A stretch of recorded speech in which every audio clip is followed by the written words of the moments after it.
keep it up, if I may. You're always ahead of the curve, and you got the Energizer Bunny running in a deep, distant second to you. You've got so much energy. I congratulate you. Well, thank you, Harold. How about introducing your guest? I'm about to do that as soon as we get the camera up and going. And we're going to introduce, happy to welcome to the program, Danny Schechter, news dissector, video blogger, video documentarian, human being extraordinaire, if I may say so, my own personal sense of things. Danny Schechter, welcome very much to Conversations to introduce yet another blockbuster film that you put together called In Debt We Trust. Welcome here on June 9th of 2006. Thank you, Harold. You know, we should tell our viewers, all 7 of them, that eight. That I actually premiered my earlier film, WMD, Weapons of Mass Deception, about the media coverage of the war on this program, and it was downhill from here, Harold, well, because I found that when you do a film about the media, you're sharply criticizing their coverage of the war in Iraq, exposing the way the government and the media work together in this collusive arrangement that we just saw played out for us yesterday with the big Zarqawi capture and death live on television, the dropping of 2 500-pound bombs on his house, and then somehow he came out alive, which is a testament to the U.S. military. But this was Showtime, again, an effort to kind of create a dramatic event for popular consumption, to turn public opinion around from being against the war now to being for the war. At any rate, I came on your show, Public Access, crazy place to start a promotional tour, but I found that very few television outlets would talk about the issues in the film. Now, you know, several years later, 3 years later, suddenly what I was saying then as sort of a pariah, you know, somebody who was like this dissident journalist, you know, hunkering in the cellar of my, you know, anger, and now suddenly I was like a hero, you know. Sounds like the I went Danny from Schechter zero to hero. People were saying, well, I think you were right. We were uncritical. We didn't really challenge the war. We should have. You know, the New York Times apologized, the Washington Post apologized for their coverage. All 3 network news presidents, off camera, of course, on Stanford University campus, said, you're right, we weren't critical enough. Sorry. The president of ABC, the network I used to work for, said, we let the American people down. But of course there were no consequences for this. Nobody lost their job over this, the way Dan Rather did when he exposed President Bush. You know, everybody sort of acknowledged that we made mistakes and moved on. Of course, I don't feel it was a mistake. I feel like it was a crime. It was a war crime, a media crime. And I've written a book since then called When News Lies. And it's a book about the media coverage of the war, and it includes a copy of WMD. It's in bookstores, so you can order it now. When News Lies, Media Complicity in the Iraq War is what it's called. Good for you. I mean, that's really good, I've kept on the case, and since then, since we started in Public Access, Manhattan Neighborhood Network, the film has been seen in 37 countries, Harold. Good. And it did get on, you'll be happy to know, IFC, the Independent Film Channel. Oh, good. And how that happened was that the New York Times interviewed me. And in the New York Times, I said, you know, nobody has the guts, no TV programmer has the guts to run this film. And the head of the IFC called me up and said, I have the guts, you know, if it's any good. You know, of course, assuming it wasn't, and I sent it to him. He called me back. He said it's good. And he aired it on September 11th last year, prime time. So WMD has gotten some visibility. We're still distributing it on DVD and trying to get the story out. And of course, the war remains a contentious issue. But yesterday, the AP poll showed 59% of the American people against it. But I would bet about 75% of the people in the media are still for it and still being uncritical in their coverage. I write a blog every day on MediaChannel.org. You write a blog that is perhaps the best blog around, if I may say so. I want to underscore that because you are the best writer I've ever in my life run into. I will talk to you on the telephone. I will say something. You say, I'm going to write a little note, and you write, and it's literature. You can write Harold, like a, you can write, I'm just telling you, Harold, apart from all the check is in the mail. Thank you. I could use that. Yeah, right, yeah. But no, it's thank true. you. But today in my blog, June 9th, we archive it. I did a dissection of the Zarqawi story, showing how this story was used as part of a propaganda blitz by the government with the full cooperation of the networks. It's front page today in the New York Times. It's the biggest story in the world. And all newspapers in the world. And little by little, detail by detail, starts coming out saying, oh my God, it wasn't quite what we thought. Somehow he survived 2 500-pound bombs being dropped on his head, okay? The house was blown to smithereens, yet he survived somehow. There's a picture of him. He, quote, mumbled something. Nobody knows what he, quote, mumbled. And then suddenly he turned up dead. Isn't that interesting? Well, so I'm not a friend or supporter of Zarqawi, but the idea that the capture or the killing of Zarqawi is going to end the resistance in Iraq is like a pipe dream. Another it's not gonna happen. Another questionable straw to lean upon, and a thing that's good is going. Yeah, right. It's like that, and it's like a big PR thing that's going on in terms of manipulating public opinion. Media is complicit in that all too much. Right. Reasons of course, for that you discuss very well on your MediaChannel.org site. Of course, Manhattan Neighborhood Network, which has run my making of documentary, a little short series of clips on WMD, is itself being faced with extinction. And we're meeting on the day, the day after the House of Representatives of these United States had a vote last night. They debated for 1 hour, late at night, the future of the Internet. And they voted for a bill that could potentially lead to the removal, the lack of support, the lack of continuation of the Manhattan Neighborhood Network. And public access as an institution. Access nationally. So public access is at risk.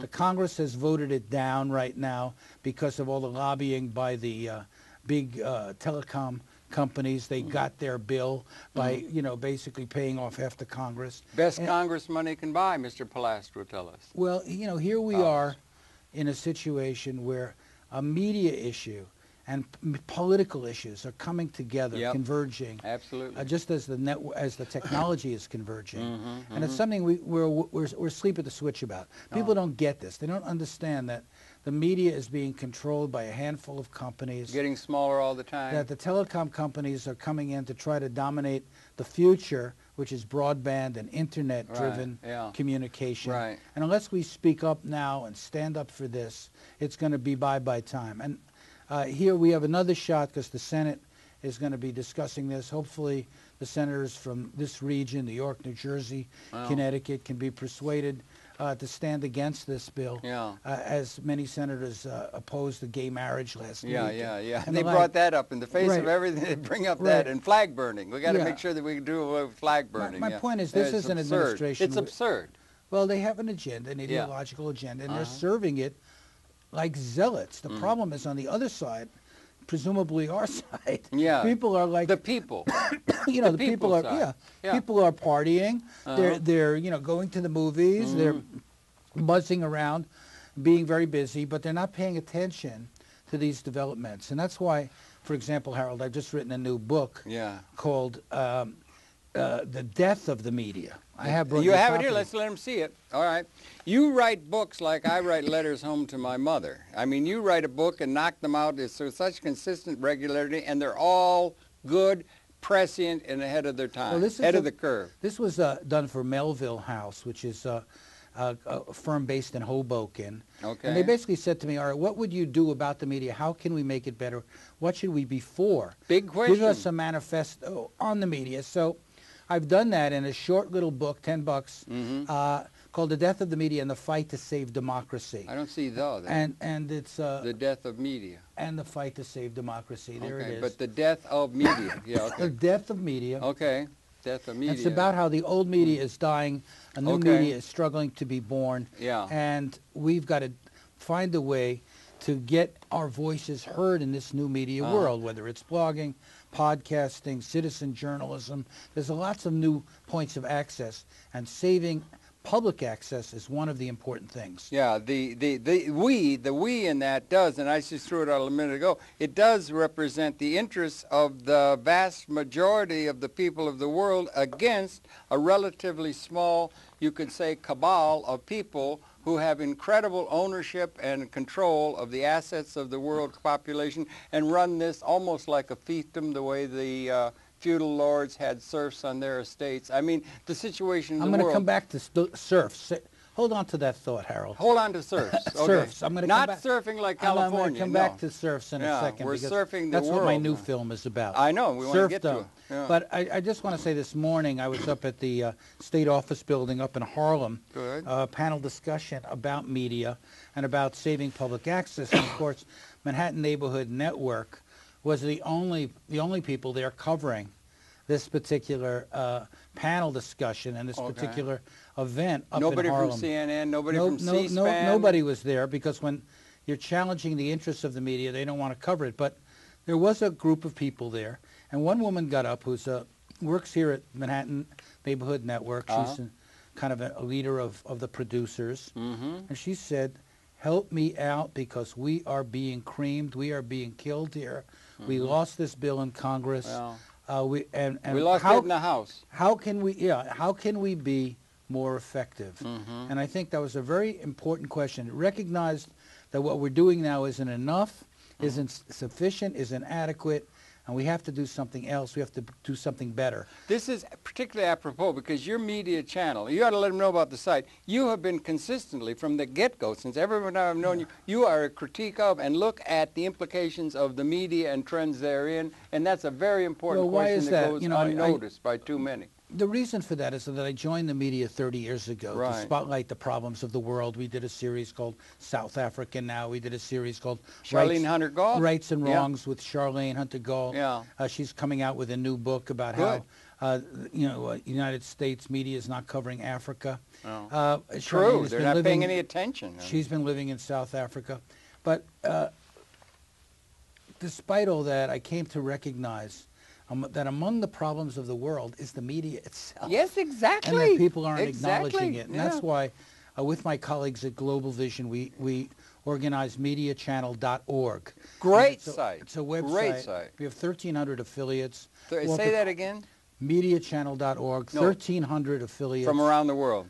Right. And Walter Cronkite is one of the advisors. So if you want to know about what's happening in the media, to the media, through the media, check out MediaChannel.org, and my blog is there every day. Yeah, you can't go wrong. Yeah. But in the course of writing about it, there was an incident that happened a couple of years ago in the media, 2003, when Michael Powell ran the FCC. Yeah. And he was trying to get more power for big media companies. You remember Concentration, mergers and acquisition, Well, what happened was, believe it or not, 3 million Americans challenged that ruling and fought against it. And about half of them came from the right, from the National Rifle Association. The other half came from the progressive community, but together was the biggest expression of concern besides the war of any issue. And it just sort of jumped up unexpectedly. And the Congress, everybody was caught off guard, 3 million Americans. And it had a huge effect. Speaking out on the media, Congress passed a resolution,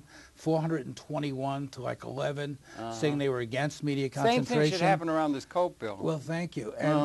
And finally, a court case did the FCC in, and that they lost the court case because of what they were trying to do, which was give away the public airwaves. Well, they're trying to do that with the public access. Now, what little voice the people have in a Hyde Park corner way, they want to take away our soapbox, they want to kick it out from under us, and they want to leave it up to, the 5 people who control everything we see here and Well, in this case, though, people fought back and successfully. And I thought about that, Harold. I thought about what other issue, what other concern can we build that kind of coalition around?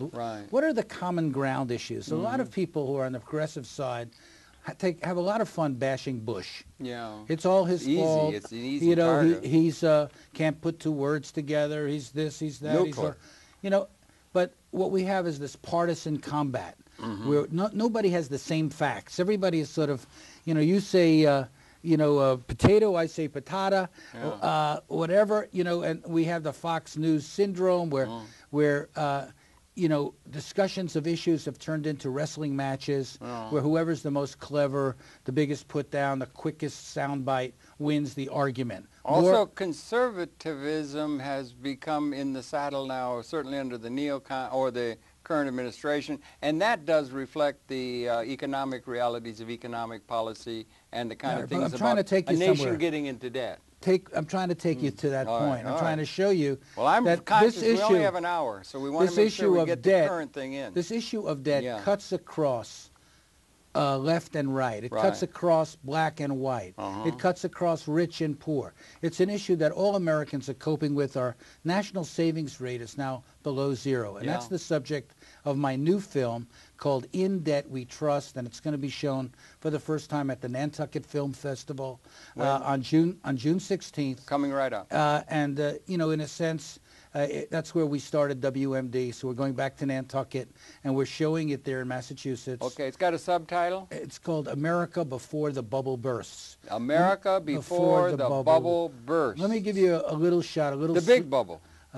The big bubble, our housing bubble, our whole economic bubble. So? Okay, yeah. So here's a little... Again, you're ahead of the curve, Danny. You're ahead of the curve on this. This is a huge issue that could understand in a systems way the whole problem. We're talking about a national debt that's approaching $10 trillion. Yeah, you can't get your mind around. How many zeros is that? Yeah, Harold? I can't even figure it. It's a lot of zeros. All right, so I brought a few clips along. The first time I'm showing them anywhere. And this is one clip about a kind of car title loan set up down in Delaware. Delaware is the capital of credit in America. Wilmington is where all the big credit card companies are based, MBNA and the others. And a lot of corporations. Up the street from the big downtown skyscrapers was this little car title place. And we followed a few guys who went in there, into this place to try to see what kind of money they could get for their car. Let's watch this. You want to set this up now? Okay, we'll come back and talk some more. But we're talking with Danny Schechter. The film is In Debt We Trust, and it's the film. So we set up and run that little, just a couple minutes, I guess, right? It's a short clip. Short clip, and let's talk. Let's see if we can set that up and run that now, then, please. Thank you. And now the clip is supposed to come. Yeah. You know, that's how it is in big-time TV. But yeah, here, I know. Well, I don't know. Is it running? So, no, they'll run it. They'll run it now as soon as they get it going, so we're still talking. How long is the film? The film is 96 minutes. Just bring the film, just bring the clip in. Feature-length film. Feature-length film. How long did you work on it? I've worked on it for the last year. Okay, good. And I'm proud of it. I think it raises important questions. Did you do the editing? Some of it was shot here in New York. We have a professional editor, Linda Hattendorf, who won the Audience Award at the Tribeca Film Festival. And the fellow wrote the book Credit Card Nation or something. You took off his writing. Bob Manning, who's the author of Credit Card Nation. Robert D. Manning. He's in the film, and he explains how most college students today are leaving school with $20,000 to $30,000 in debt. I know, it's a terrible thing. So are we able to run that tape now, the video, the first DVD insert? We're trying to have that run now. We're talking with Danny Schechter about the book. There's things we can do, but if you could just run that tape now, then please, or that DVD, it would be a good time to do it because we've introduced it. And there we go. Okay. Everyone is scrambling to pay their bills. In many states, you can take out a loan using your car title as collateral.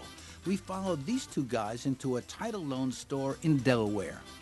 Well, we went in to get a title loan on Eric Penner's automobile here. The book value of this car is probably about $9,000.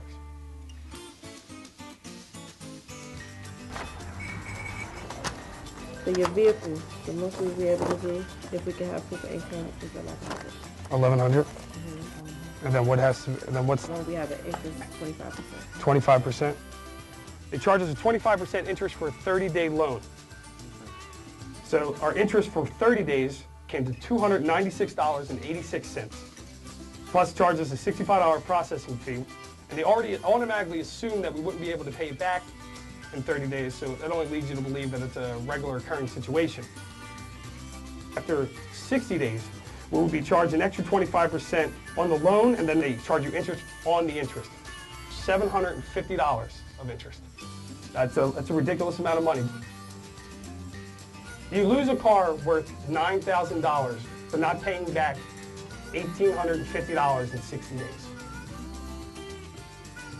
That's the decision you have to make. And so many Americans find themselves in our current economy in a situation where they need to make these decisions and they need to borrow their money. Ye gods. Well, that's it. Yeah. That's just one practice. Harold. Yeah, right. Yeah, that's of staggering. many, Yeah, of right. many. Yeah, We look at it's generic, the credit yeah. card situation. We look at predatory lending. We look at bankruptcy. We look at how the Congress passed a bankruptcy reform bill with something like $154 million spent by the industry on lobbying. Ye gods, yeah. We talk about the way our country has changed from a country that made things, a country built around production, to a country built around consumption. In other words, the factory used to be the symbol of American strength. Now it's the mall.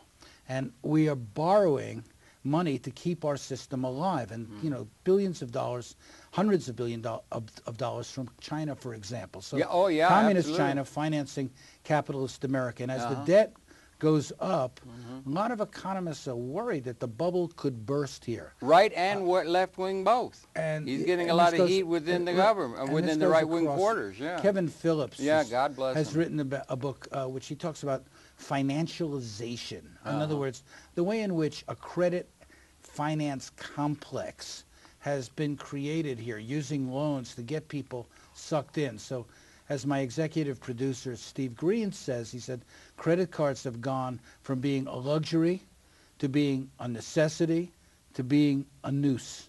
Noose, that's good. Is that trademark, that term? It could be a bumper sticker, And right? that's the problems that we're facing today. That's why we made this film, to show people that their individual problems, because every family is coping with this every month. How do you pay your bills?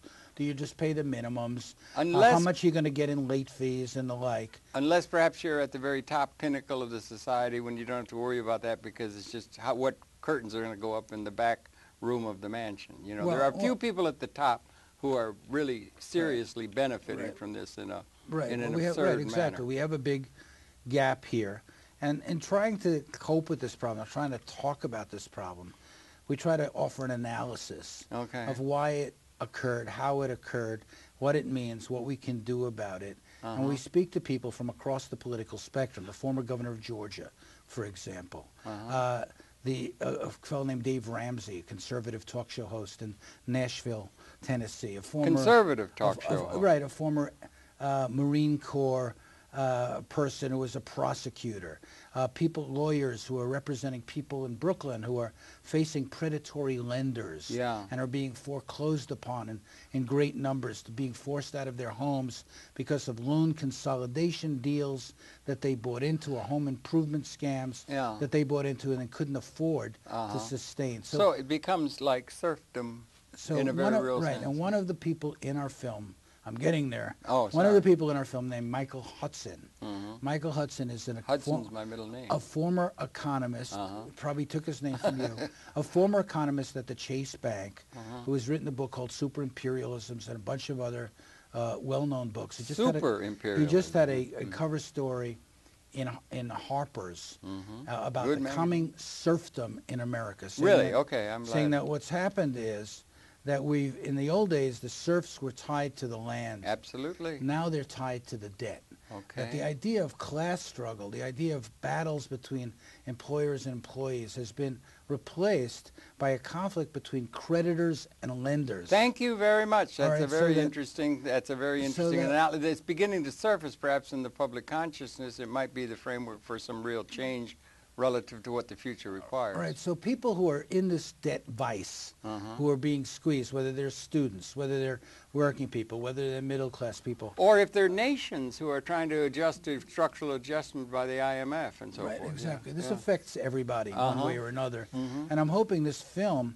can help spark a movement to do something about it. I wonder if I could ask you something. Maybe if it's off base, just say let's not bother with it and everything. But if you think back of Does it have anything to do with Buckminster Fuller? No, it does. Well, everything has to do with Bucky in my mind, as you know, and everything. But no, I'm thinking back, all of our spiritual leaders and so forth, Jesus threw the money lenders out of the temple. they all had an injunction against usury. They all had an injunction against the misuse of interest and so forth. But the interest and the monetary policy now that's, so informs the whole system. When is it, did we just lose track of that idea that this was a sin or something that all of our leaders, spiritual leaders have said, interest and the use of usury is something that has to be fought tooth and nail by all good people? How did we get around it in terms of moral terms? I know you haven't seen the film, but there's actually an attorney in the film who says, you want to get biblical about this? Yes, right. Yeah. Jesus went into the temple, and there he found Chase Bank, Citibank, Wachovia, Bank of America, charging rates that were, were criminal, and he knocked their tables down, and all their and he threw them out of the temple. And all their credit cards. There is a direct connection to all of this, and that leads me to the next clip I'm going to show you. Oh, you want to do that right away? Yeah, I'm going to show you this clip because it's an interesting religious approach to this issue. Well, okay, if I may, how did we, if I may, just take a minute, if you would bear with me a little minute. How, if that's the case, how did they get around it? When did we get around that injunction against it and to where the manipulation of interest rates could become so much a part of the financial picture and everything? What was used in order to get around that injunction against usury by the captains of... It's called capitalism, Harold. Okay. It's called the market bottom line. It's called money matters more than anything else is what it's about. And, one of the things, that's why we called our film In Debt We Trust. Yeah, right, okay. Replacing In God We Trust, which is on our money. You know what I mean? That this organizing principle. And so we were really, very struck. I grew up in the civil rights movement, first here in New York City. You sure did. I worked in Mississippi. I worked in Harlem. I worked in the civil rights movement back in 1964. 64, okay. But without dating myself, I don't want to do No, that's right. You weren't there in 62 or 63. But no, I was there as part of the movement. At any rate, the South and the leadership came from the black churches. Martin Luther King came from the black churches. Right. The ministers were the ones that stood up first for justice, and part of it was spiritual, and part of it was political. And so we found a minister in the city of Norfolk, Virginia, which is a big military town, military base. And in that town, this church, the Mount Carmel Baptist Church, has been holding debt revivals. Debt revivals. And the idea of a debt revival is that the people in the congregation take responsibility for each other, and when somebody sinks into debt, the church parishioners contribute money to bring them out of debt, and then they tear up their credit cards and work for the church to try to help other people not to have the same experience. So we went to the church. We went to one of these debt liquidation revivals where the minister was talking about liberation from debt. I want you to see that clip.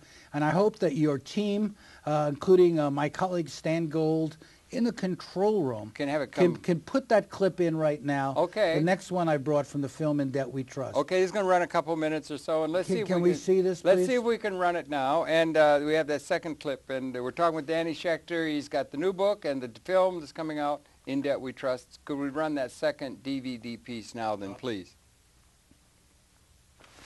God, we thank you for your deliverance that shall take place on tonight, God. How you should set people free from death. We give you all glory, honor, and praise. A church in Norfolk, Virginia holds debt revivals. Individuals with large debts are selected, and then donations from parishioners pay off those debts. The church members then destroy their credit cards. It's kind of hard to serve the Master and MasterCard. And so we've chosen to get rid of those cards to line our lives up with the Bible. Our debt liquidation program actually takes our members, pays off all of their debts except for their house and their cars. What you're saying is, in a way, very unfashionable in a society that preaches the gospel of shopping, okay? The gospel of buying things. Exactly. We are desperately hurting because we have established a level of success that says the more credit cards you have, the more you're worth.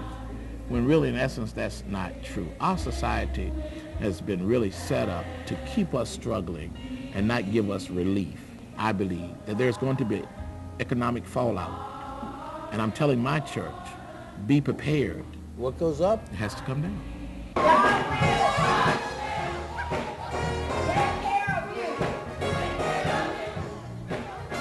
I see this as a movement towards liberation. And that's all the civil rights was about, liberating people. What he's teaching us is being free from the enemy, which is debt.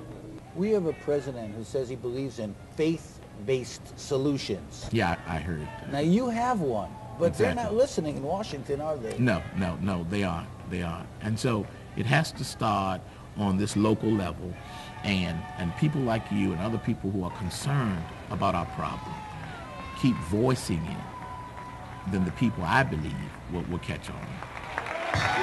Emmy is out of debt.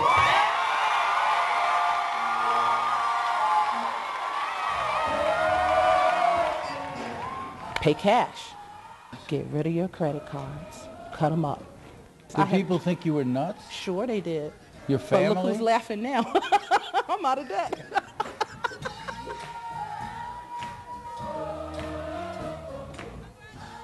In the end, it will take a coming together of all segments of the American people, poor and middle class, white and black, left and right, to press the politicians and the financial institutions for liberation from debt before the bubble bursts.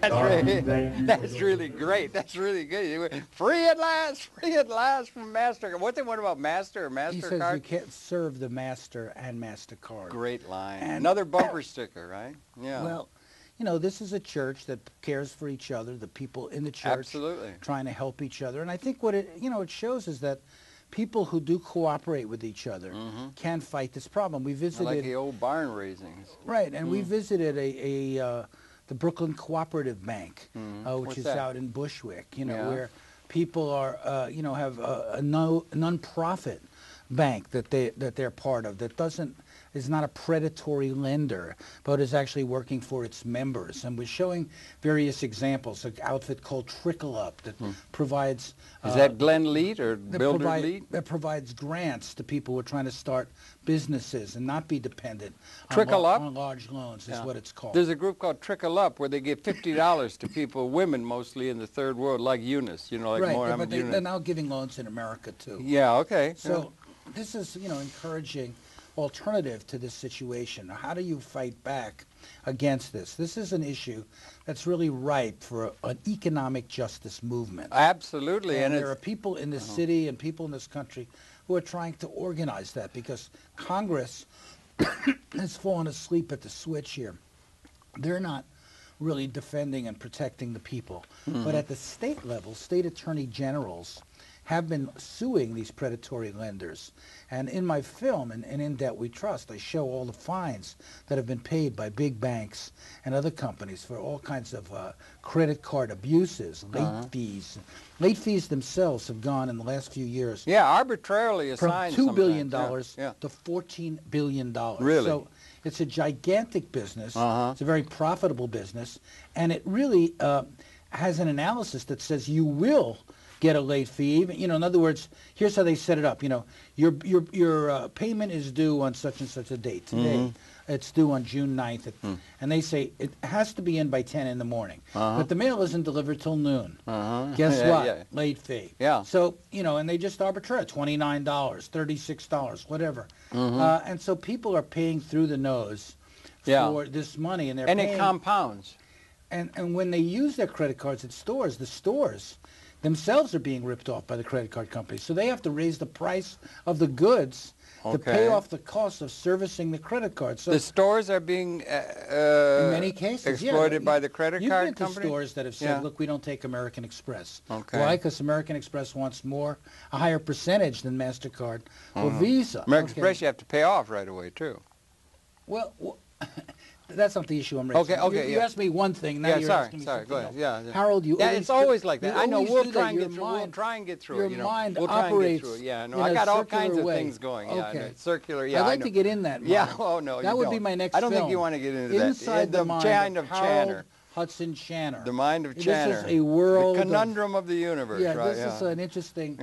Anyway, I didn't mean to interrupt your thing. I mean, tell you, You never not interrupted, and it's okay. That's why I talk so much on your show. Yes, okay. I know. I can't get to a word avoid in interruption. edgewise. Yes, okay. all right. Onward with your teach, preach, preach. This is called kibitzing, if anybody doesn't know, and it's an affectionate exchange that we have when I do come on this show. But I do think that, you know, what you're trying to do, Harold, with your program, a small corner of the spectrum, is have conversations with people from all different backgrounds who have different knowledge to impart. That is so rare today. And this thing you're raising is very interesting to me, because I saw a piece by Krugman the other day, and a couple months ago, and he said, we've had a certain amount of growth in the economy. You want growth and equity. You want to deal with those things. And he said, to whom did the benefit of the growth accrue in terms of the American economy and the people? And he said it isn't even just down to the upper 10 or 5 in any appreciable degree. It's not even the upper 1%. It's not even the upper 1/10 of 1%. It's the upper 100th of 1% is where all the growth accrued to the people at the very pinnacle of the financial pyramid. And it's a model for the world, and there's something wrong on planet Earth in terms of the way we have capital formation and distribution of buying power. People have to understand the system is designed this way. It didn't just happen. I'm not a conspiracy theorist. No. But I'm a structural, an institutional analyst. Right. How do institutions work? What is their culture? How do they function? Why do things happen in a certain way? And it doesn't usually happen by accident. No. Okay? No. Usually there's a rhyme and there's a reason. It may be a bad rhyme and a reason. Yeah. Let me give you an example. I just wrote a column on MediaChannel last week about the word synergy. You remember?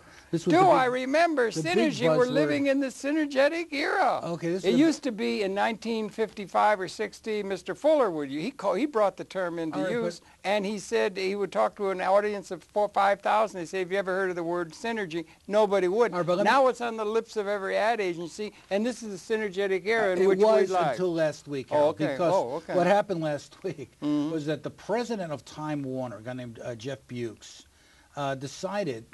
And he said this on the front page of the Wall Street Journal. He said, synergy is bull ...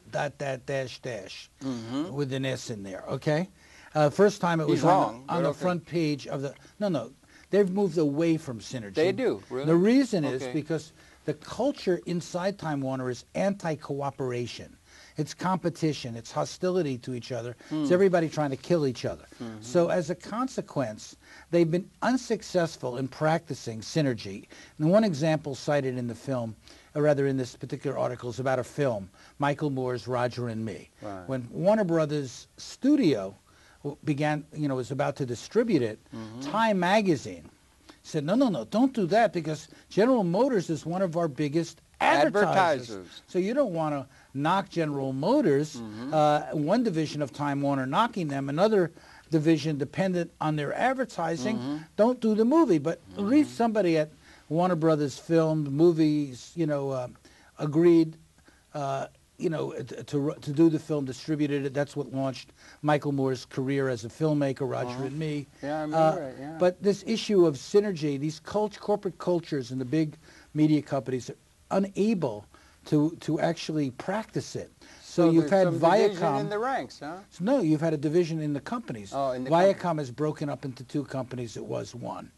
Okay, Time Warner. There's been a big fight about getting rid of non-performing divisions, and the big conflict with AOL. Remember, AOL and Time Warner married. Sure. Now Time Warner doesn't want to be called AOL. They changed the name back to what it was before. It doesn't work in that world. It may work in our world if we could figure out ways to cooperate with each other. Yes, synergy, the behavioral system is unpredictable by the sum of its parts. There's something more than the sum of the parts of a system. Well, like it's for operating example, maximally. This brings us back to public access. Like there's 100 trillion cells in the human organism, and they all are overlaid with DNA, and they act synergistically as a system.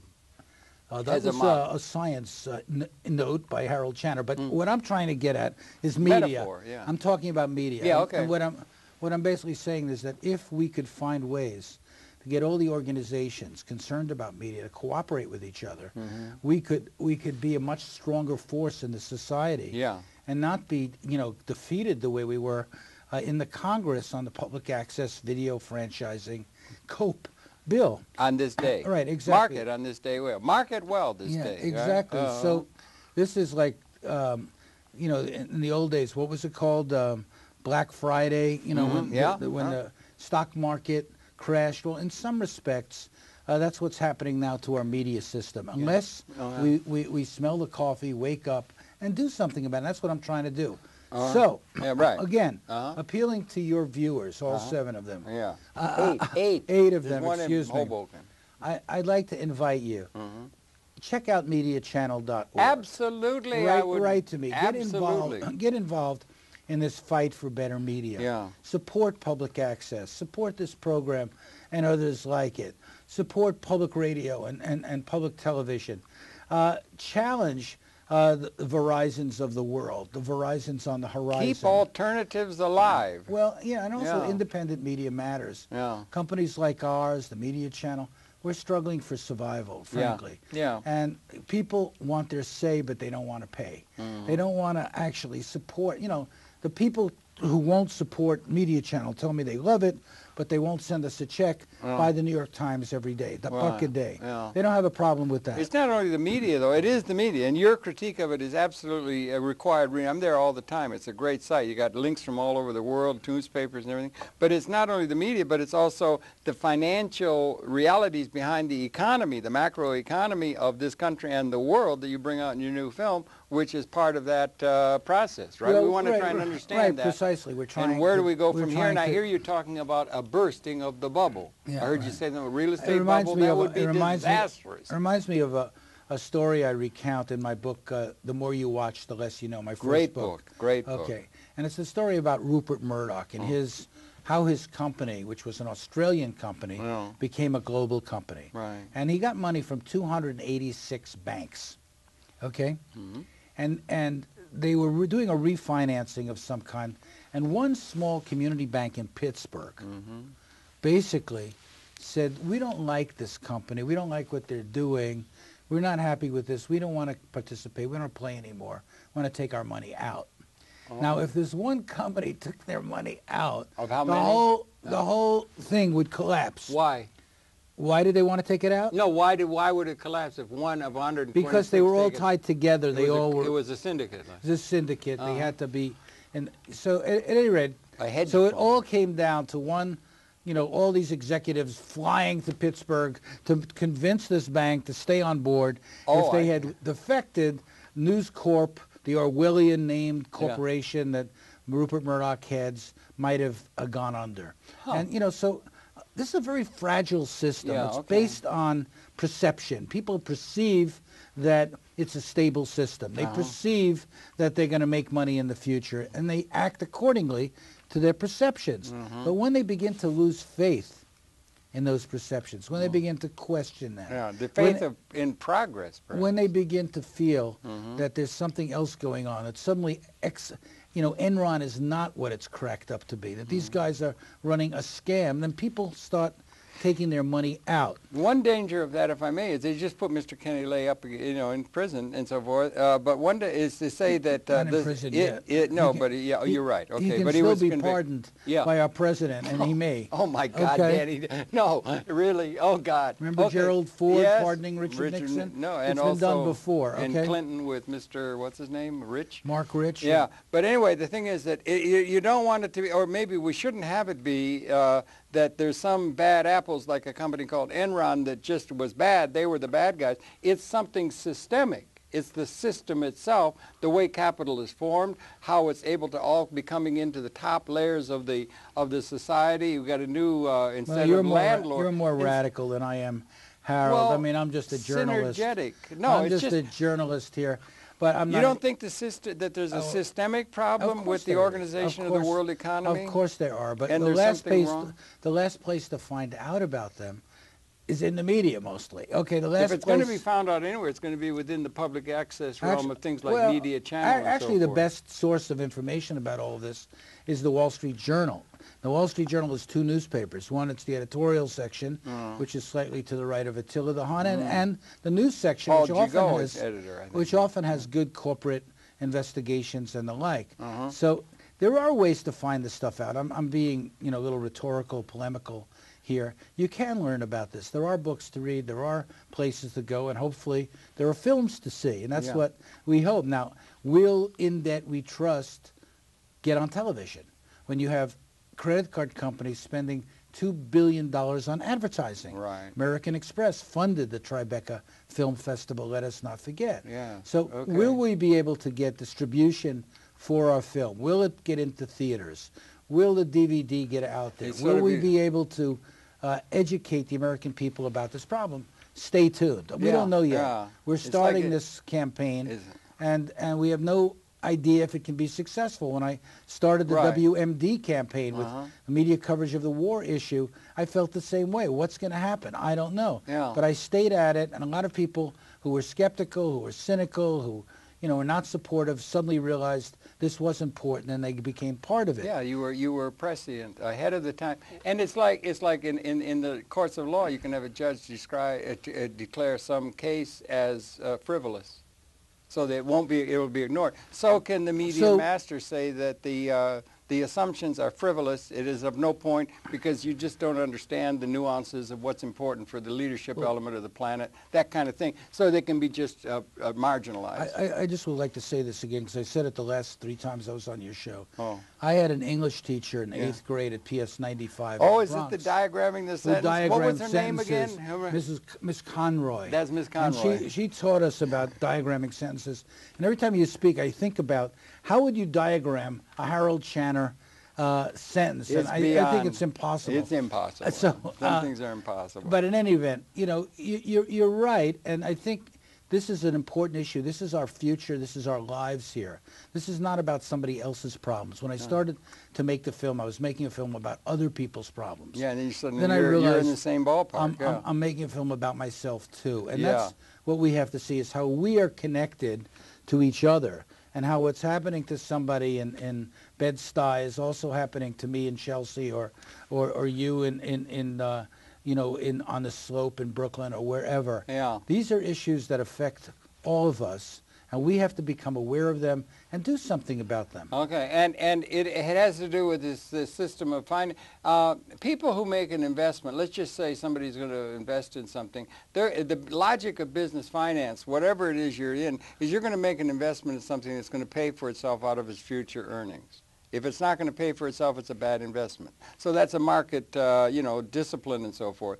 But the investment that goes into the production of goods and services or something like that, which can be paid back out of future earnings, the holding of those assets that are productive as opposed to consumer debt, where you're just going to buy things and you don't have a source of income coming, the concentration of wealth ownership and asset ownership is becoming more marked all the time. And we have a real pretty problem. We do not have a policy addressing people, particularly as technology becomes increasingly responsible for production. Let me cut you off for a second. Okay. Precisely this way of describing the problem, which I think loses most people, that I've avoided in this film. I've tried to make it more popular. I've tried to make it more accessible to people and something that they can identify with. That's the challenge a filmmaker has to take. Right. Okay. Because, economics is often called a dismal science. There was some guy named Dismal. And it turns people off and tunes them out, which is why bankers like it, because then they know most people don't get it. I mean, one of the things I learned about this in making this film is how debt is today sold. So if you get a mortgage, those mortgages are combined with other mortgages and sold by the person who gave you the mortgage into what are called securitization trusts. It's just like chattel bond slavery in the Wall past. Street. And so nobody's responsible. Because the money has moved, the cheese has moved. Yes. It's like those 3-card Monte games, follow the magic ball and you can never follow it. So the problem here is to decode all this, make it accessible to people and get people to understand that their rights, that their pocketbooks, that their kids' lives, that their futures are being compromised by all of this. That serfdom is not a crazy idea. You know, it's from the Middle Ages, but it's quite, you know, slavery. We could be moving into a society of, as Congresswoman, one of the people in our film, talks about. She says, you know, we're moving into a society where there's the big people and the little people. Absolutely. And that's a danger. Of course it's a very big danger. Today at this session up in Harlem, somebody cited the Pinocchio story, where all the people began to help Pinocchio. They became, part of the workshop and all this, and they ended up becoming mules, in this enterprise. And so the dangers are on the wall. The question is, what are we going to do about it? Okay. Can we do anything? Do you have any prescriptions in the film? Yes, I do. Okay, maybe you can spell them out. We got about 5 minutes, 10 minutes. I can't spell them out. No, you can't out. spell them all out. I can't reveal all that at this time. But it would get at basic questions of economic policy. Don't tell people the policy. ending of a film. I don't want. Okay. Don't you know that? Okay. You know, everybody always says that. Could you give us a hint? Is there any hope? Disclose the ending. Okay. Somebody went to see 666 the other day. Well, just play with us. Yeah. I mean, just give us a little hint. My colleague Stan, and he was telling me about the movie, and he says, I saw this movie, and it's like a scary movie, 666, everybody was in there. The Beast, that was blah, the blah, other blah. day, 666, And he said, suddenly I realized this movie is not about, this movie is about Bush. This movie is about our society. It's actually a parable about what's going on in our culture, okay? And so it took him a little while to think about it, and he started explaining it to everybody in the theater because none of them sort of got it. Yeah.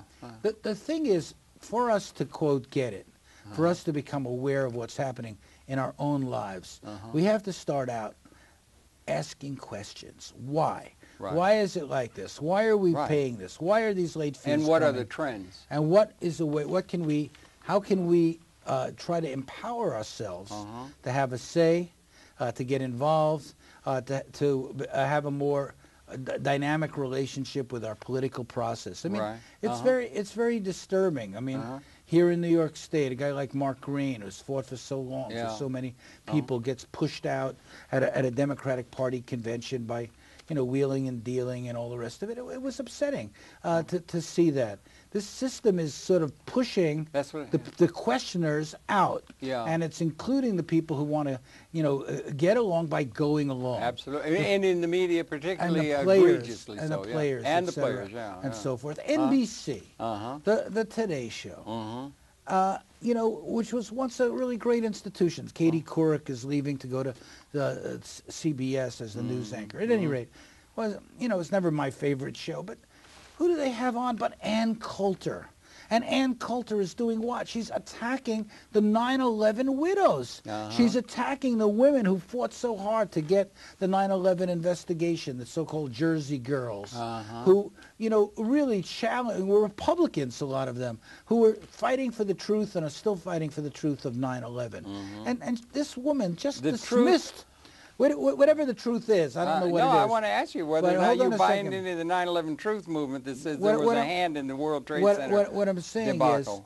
What I'm saying is this right-wing hatchet woman, okay, she's was given network visibility.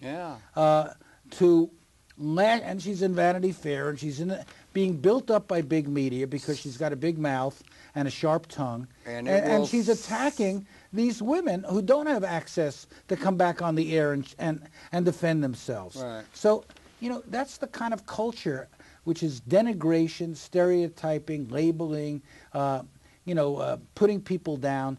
It's time that stops in the media. And we should hold NBC to account for this. Would they have Goebbels come on the air? This is what... Goebbels was the one with the big lies. If you're going to lie big. Yeah, this is what BuzzFlash asked today. She said, would you have Goebbels come on the air on NBC? Why do you have this woman who's a, chronic, deceiver come on the air and allow her to attack these women who've lost their husbands and have stood up for this country so bravely, okay? I don't want to go asking questions. Yeah. My point is not to get into 9/11. My point is... You don't want to, okay. Well, it's not There's that I don't want to. There's a big 9/11 truth movement. I understand, but we're not going to... You don't want to go into that, okay. Well, I have gone into it. You have? What do you think? Anything there?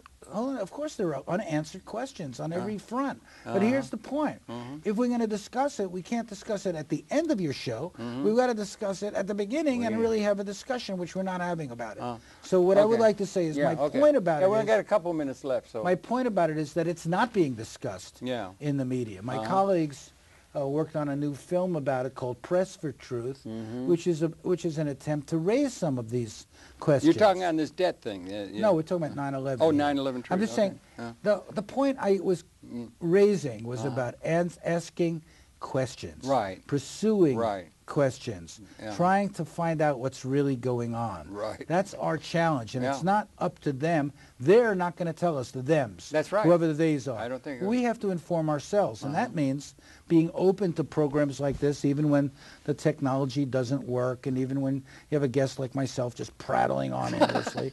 You know, you have to like be open to, you know, raising questions and understanding and open to new ideas and different ideas. Absolutely crucial in a society that I'd be comfortable living in, you know. And I don't like the trends. I don't like the situation. And again, you did it with weapons of mass deception. You did it with the Falun Gong thing you did. You've done all these things. And then now you've done it again. You've touched upon a thing that's going to surface in the public consciousness over the days, years, months ahead. And I congratulate you on that. And I hope it just gets launched as successfully as possible into the broader culture so it can have an effect and begin to open. You don't want to tell us the end of the film. Harold, you know. You don't want to let that out of the bag yet. Harold, it's a film about what can happen. America, debt, slavery. Before the bubble bursts. You think it's going to burst? I do, you know. Do you think we're heading for a Great Depression like 1929? I don't know what form it'll take. Usually history doesn't repeat itself exactly the same way. You know, they say it repeats itself as farce. Yeah, right. Okay, well, that's where we're living in a farce now. It's like theater of the absurd in a certain like sense. this show in some ways, right? In some ways, yeah, but it may be leading to a point where like punctuated equilibrium is just going to create a condition where a real questioning of the whole thing could come out. Well, rather than have it just buried let's under hope layers so. of nuance. 59% of the people against the war. Many more unhappy and uncomfortable with it. So public opinion has shifted from for the war to against the war. How did that happen? Not because of the media, but because people ask questions themselves. They don't trust the media. They don't trust our politicians. They don't trust the institution. Exactly. Increasingly, so with reason. All right, so that's an opportunity to try to raise more questions. On the other hand, it's also an opportunity for demagogues to come in and to try to mobilize all of these, you know, unhappy people and give them a simplistic solution. And that we have to guard against as well. Yeah, right. That's right. So we're in a time of really great crisis. But in Chinese, you know, the symbols for crisis are also the symbols for opportunity. I think that's true. If you true. flip it over. So we have an opportunity to do something. I'm trying with my films, You're doing with mightily. Globalvision, with MediaChannel, with my books. But I can't do it by myself. I really need help. I need people who care about this. Now I'm looking for one billionaire who might be watching tonight, might have gotten up, said, let me watch Harold's show on I don't think billionaires watch the show. They may. On Manhattan Neighborhood Network. Manhattan Neighborhood. I just saw this guy, Danny Schechter. Gee. Sign him up. It's like a good enterprise to consider maybe like Peanuts looking into. So I'm waiting for that to happen, but it hasn't happened. Yeah, don't count on it. Right. So in the meantime, thank you, Danny. I'm fighting the fight. Always good. You're fighting it really well. You fight it well. I don't know. Everyone should be going to MediaChannel.org. It's one of the best blogs and sites around, and the film is good. All the very best on it. Thanks a lot for coming in. Thank you, Harold. We got to get out of here because I know you've got a very important interview you have to do on the radio and so forth, and you keep going at a very good pace, and congratulations. Thanks a lot. Good to see you. Okay. We'll be back tomorrow.